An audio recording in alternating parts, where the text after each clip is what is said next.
So paano ba itong lumusong itong si Jerry Igos talaga sa Marcos Highway? Sabi ko, parang pag kung lumusong yun, paano kayo ginagawa nun? Stuntman Gerardo Igos' legendary Marcos Highway stunt is finally revealed.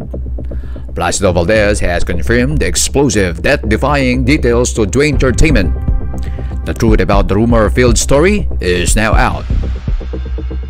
Yan ang naka-overtake sa akin na matuloy na ako lumusong, umu-overtake talaga sa akin. Totoo yung sinabi niya. Believe ako yan. Kung kumpara sa Baguio, yan, sigla number 5 yan. Pagka lumusong, hindi ko pwede sabihin niya. Nakita ko talaga yung umu-overtake sa amin sa may ulo ni Marcos eh. Nag-apoy yung pedal niya eh. Tapos yung gulong niya, nakita ko lumipat sa gawing kanan. Pero siya, hindi mo yung pa sa amin, nakangisip eh. Muntik na ako eh. Kaya pa eh. Pero kami, nagminur kami lahat, kaya naiiwan kami. Siyempre, magka-semplang. Siyempre, mabilis dating namin, semplang din kami. Kadidikit pa lang yan, hindi na magpapahingan.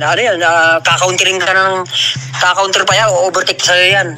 Sa lusong ka, o-overtake yan. Tapos, hindi yung pwede sabayan niya, kasi iba yan eh. Pag sumahid kasi pedal nun, na nakatutok ka sa kanya, baka ikaw si semplang, siya hindi. Kasi maninirvising ka eh. Beyond the stunt, Dwayne Entertainment asked Valdez about the man, what kind of rider was Gerardo Igos? Here is Placido Valdez' definitive take. Din yan, may lusong, may patag, sprinter pa yan. sprinter pa yan. Kumbaga sa isang kompleto siya.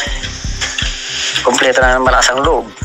Kaya mahirap karabahay kaya nag-champion din. Pag mga ganun kasi kumbaga daredevil eh.